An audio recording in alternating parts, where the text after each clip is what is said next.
ഞാനിപ്പോൾ നിൽക്കുന്നത് ക്ലാപ്പനയിലെ കല്ലേശ്ശേരിയിൽ ശ്രീ ഭദ്രകാളി ക്ഷേത്രത്തിലാണ്. ഈ ക്ഷേത്രം ചില പ്രത്യേക ആചാരങ്ങളാൽ ശ്രദ്ധ നേടിയിട്ടുണ്ട്. അപ്പോൾ ഈ ക്ഷേത്രത്തിലെ പ്രത്യേക ആചാരങ്ങൾ എന്താണെന്ന് നമുക്ക് ഈ ക്ഷേത്ര ഭാരവാഹികളോട് ഒന്ന് ചോദിച്ചു നോക്കാം. ഐതിഹ്യത്തിലെ പെരുമ കൊണ്ട് പ്രശസ്തിയാർജിച്ച കേരളത്തിലെ പ്രസിദ്ധമായ ക്ഷേത്രങ്ങളിലൊന്നാണ് കരുനാഗപ്പള്ളി ക്ലാപ്പനയിലെ കല്ലേശ്ശേരിയിൽ ശ്രീ ഭദ്രകാളി ക്ഷേത്രം. ഉച്ചാര മഹോത്സവത്തോടനുബന്ധിച്ച് ക്ഷേത്രത്തിൽ നടക്കുന്ന മുടിപേച്ച്, കോലം തുള്ളൽ, കൊടിക്കീഴിൽ നിറപറ തുടങ്ങിയ പരമ്പരാഗത ആചാരങ്ങളും ഏറെ ശ്രദ്ധേയമാണ്. ക്ഷേത്രത്തിലെ മുടിയേറ്റും ഏറെ പ്രസിദ്ധമാണ്.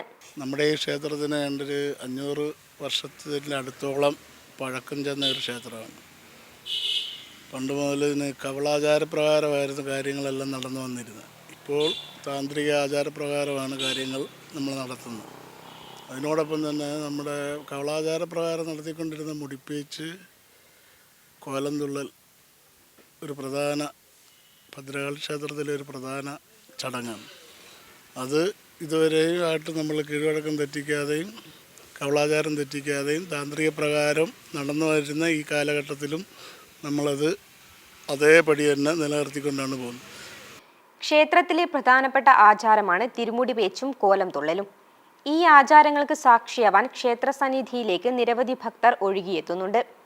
സർപ്പക്കെട്ട് എന്ന ശില്പവിദ്യ അനുസരിച്ചാണ് തിരുമുടി പേച്ചിനുള്ള തിരുമുടി നിർമ്മിക്കുന്നത്. ഭദ്രകാളിയുടെ മുടിയെന്നും കിരീടമെന്നും തിരുമുടിയെ വിളിക്കാം. ചിരപുരാതനമായ ഒരു ക്ഷേത്രമാണ് കല്ലേശ്ശേരി ശ്രീ ഭദ്രകാളി ക്ഷേത്രം. ഇവിടുത്തെ പ്രധാന പ്രതിഷ്ഠ എന്ന് പറഞ്ഞാൽ ഭദ്രകാളിയാണ്. ഈ ക്ഷേത്രത്തിന് ഏതാണ്ട് 500 വർഷത്തെ പഴക്കമുള്ളതായിട്ടാണ് പ്രശ്നവിധി പ്രകാരം തെളിഞ്ഞിട്ടുള്ളത്. ഇവിടുത്തെ ആചാരക്രമങ്ങൾ എല്ലാ ദിവസവും വെളുപ്പിന് 5 മണിക്ക് നട തുറക്കും. തുടർന്ന് പൂജ 11 മണിക്ക് നട അടയ്ക്കും. വൈകിട്ട് 5 മണിക്ക് അതുപോലെ തുറക്കും. 8 മണിക്ക് അടയ്ക്കും. പിന്നെ എല്ലാ വൃശ്ചിക മാസത്തിലും പിന്നെ മണ്ഡലച്ചിറപ്പ്, പിന്നെ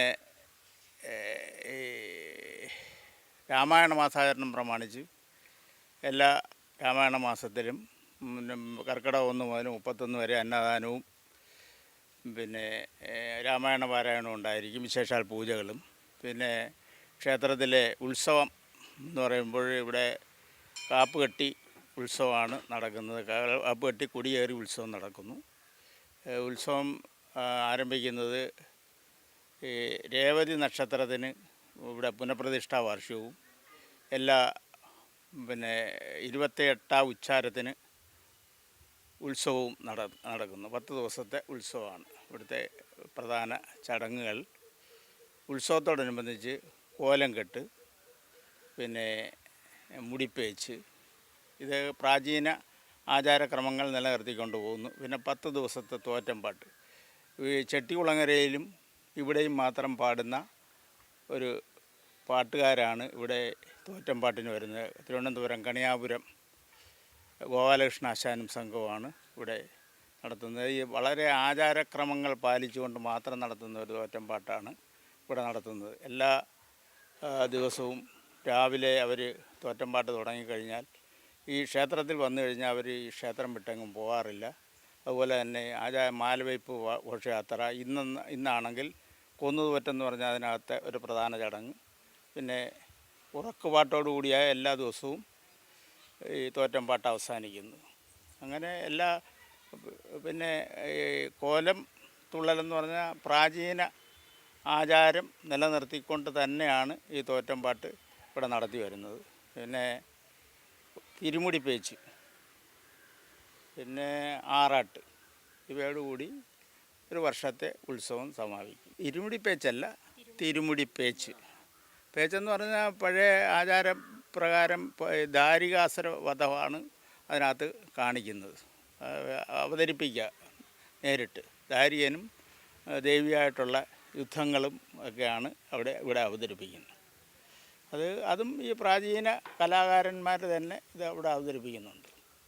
പിന്നെ ഇപ്രാവശ്യം മുടിയേറ്റെന്ന് പറയുന്ന ഒരു ആചാരകലാരൂപം, കലാ ആവിഷ്കാരം മറ്റന്നാൾ, അതായത് 9-ാം തീയതി, ഫെബ്രുവരി 9-ാം തീയതി രാത്രി 7 മണി മുതൽ 4 മണിക്കൂർ നീണ്ടതാണ്. തൃശ്ശൂരിലെ ഉള്ള ശ്രീമുദ്ര കൊടിയേറ്റ് സംഘമാണ് ഇത് ഇവിടെ അവതരിപ്പിക്കുന്നത്. 4 മണിക്കൂർ ദൈർഘ്യമുള്ള അതിവിശിഷ്ടമായ തെക്കൻ കേരളത്തിൽ ആദ്യമായിട്ട് നടത്തുന്ന ഒരു ആചാരകല രൂപമാണ് മറ്റന്നാൾ ഇവിടെ അവതരിപ്പിക്കുന്നത്.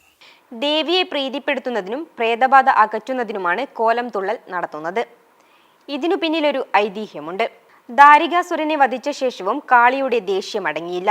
തുടർന്ന് പരമശിവൻ അനുനായികളായ ഭൂതങ്ങളെ പല കോലങ്ങൾ കെട്ടിയാടിച്ചു. ഇതുകണ്ട് കാളിയുടെ കോപം അടങ്ങിയെന്നാണ് ഐതിഹ്യം. ഇന്നത്തെ ഭാഷയിൽ പറഞ്ഞാൽ ഭാര്യയെ തണുപ്പിക്കാൻ ഭർത്താവ് ഇറക്കിയ ഒരു നമ്പർ. കല്ലേശ്ശേരിൽ ശ്രീ ഭദ്രകാളി ക്ഷേത്രത്തിലാണ് ഉത്സവകാലത്ത് തെക്കൻ കേരളത്തിൽ ആദ്യം മുടിയേറ്റ് നടക്കുന്നത്. ദാരികനെ വധിച്ച കാളിയുടെ വിജയാഘോഷമാണ് മുടിയേറ്റ്. കളമെഴുത്തോടെയാണ് മുടിയേറ്റ് ആരംഭിക്കുന്നത്.